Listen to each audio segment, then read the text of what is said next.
The lord, hallelujah. My dear friends, एक बार फिर से हम आपके साथ परमेश्वर के वचन की चर्चा करेंगे। और इब्रानियों 2 अध्याय 5 वचन का लेखक ये कहता है, इब्रानियों की पत्री का लेखक, कि उसने उस आने वाले जगत को जिसकी चर्चा हम कर रहे हैं स्वर्गदूतों के अधीन नहीं किया।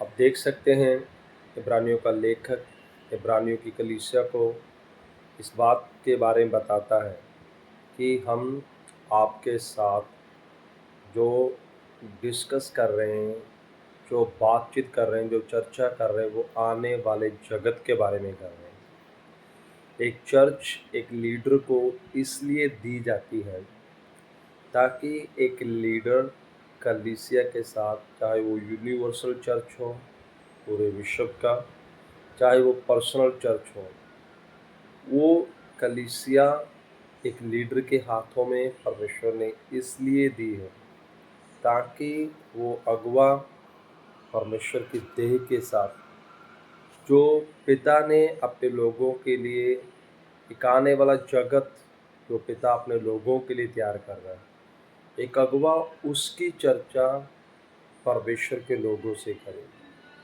ताकि उन लोगों के हृदय उस आने वाले जगत के लिए अभिलाषी हो जाए, उस आने वाले जगत का वेट करें, इंतज़ार करें, उसे उसे जान सकें इस जगत में रहते हुए।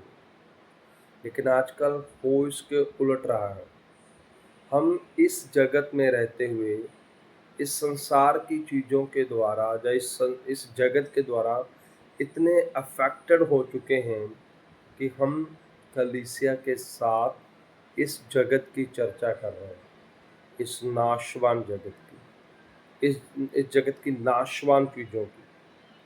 हमारे जो प्रीचिंग है, चाहे हम 1 घंटा, आधा घंटा, 2 घंटे, जितना समय प्रीचिंग कर रहे हैं, हम इस जगत की चर्चा उस कलीसिया से कर रहे हैं जिस कलीसिया को परमेश्वर आने वाला जगत देना चाहता है।